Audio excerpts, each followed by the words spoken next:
ओबीसींच्या लढ्यासाठी वडीगोद्री गावात लक्ष्मण हाके यांचं उपोषण सुरू आहे. दुसरीकडे सांगोला तालुक्यात हाकेंच्या घरी 3 दिवसांपासून चूल पेटली नाहीये. लक्ष्मण हाके यांच्या आई वडिलांना अश्रू अनावर झाले. हाके यांच्या आईची तब्येत खालावत चालली. आपल्या मुलाच्या चिंतेत हाके कुटुंबीय कशा प्रकारे आहेत ते पाहायला मिळतंय.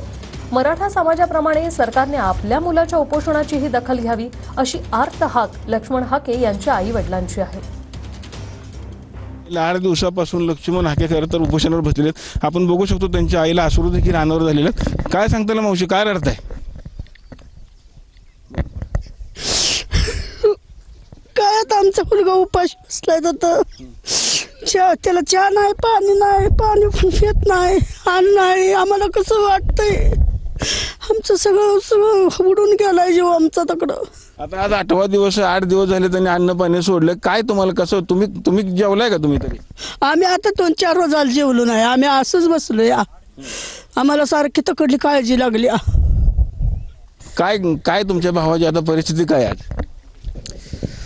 त्यांनी काय त्यांची मान्य त्यांनी पूर्ण करावी एवढंच, दुसरं काय नाही. आम्ही ऊसतोड केली, आम्ही काय काय केलंय आमच्या जेव्हाला माहीत. त्यांनी काय मंत्रालयात आहे का नाही त्यांनी मान्य करावं एवढंच. तुम्ही सपोर्ट करणार?